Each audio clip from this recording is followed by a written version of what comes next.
Selamat datang kembali di channel YouTube ini.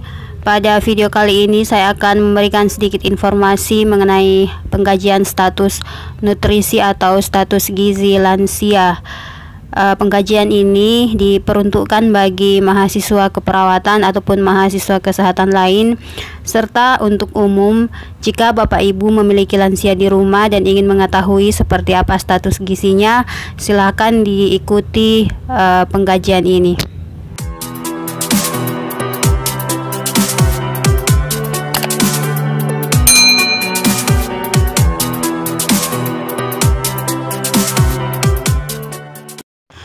Format yang digunakan dalam pengkajian ini bentuknya seperti ini.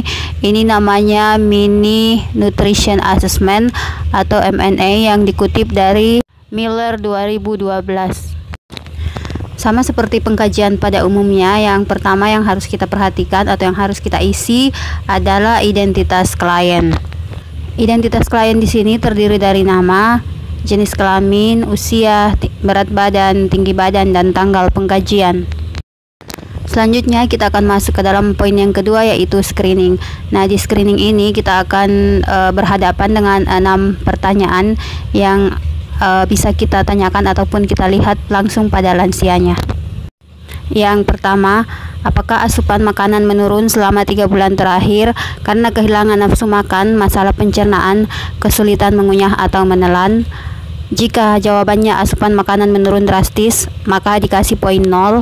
Asupan makanan berkurang sedang, poin 1, dan tidak ada penurunan asupan makanan, poin 2. Yang kedua, berat badan turun selama 3 bulan terakhir.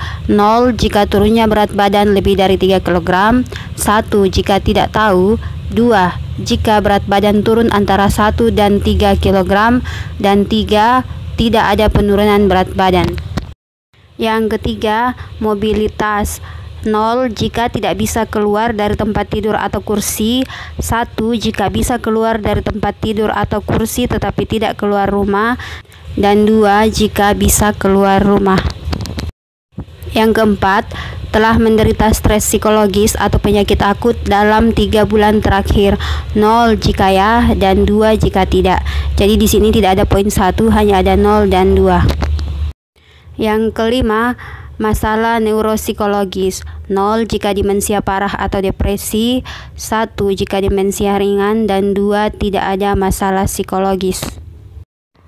Untuk poin ke-6 di sini ada 2. Yang pertama, indeks massa tubuh, yaitu cara menghitungnya dengan berat badan dalam kilogram dibagi tinggi badan dalam meter.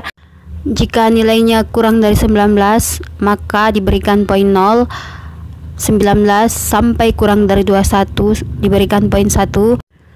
21 sampai kurang dari 23 diberikan poin 2, dan 23 ke atas diberikan poin 3. Kemudian jika poin 6 yang pertama tadi tidak dapat dihitung, maka ada alternatif yang diberikan, yaitu dengan menghitung lingkar betis atau calf circumference di dalam sentimeter. Diberikan nilai 0 jika lingkar betisnya kurang dari 31, dan diberikan nilai 3 jika lingkar betisnya 31 ke atas. Nah, ini juga hanya ada nilai 0 dan 3. Perlu saya sampaikan bahwa 6A dan 6B tidak digunakan dua-duanya, hanya salah satunya saja. Jadi 6B digunakan hanya jika 6A tidak dapat dihitung, dalam hal ini tinggi badan ataupun berat badan pasien atau lansia tidak diketahui.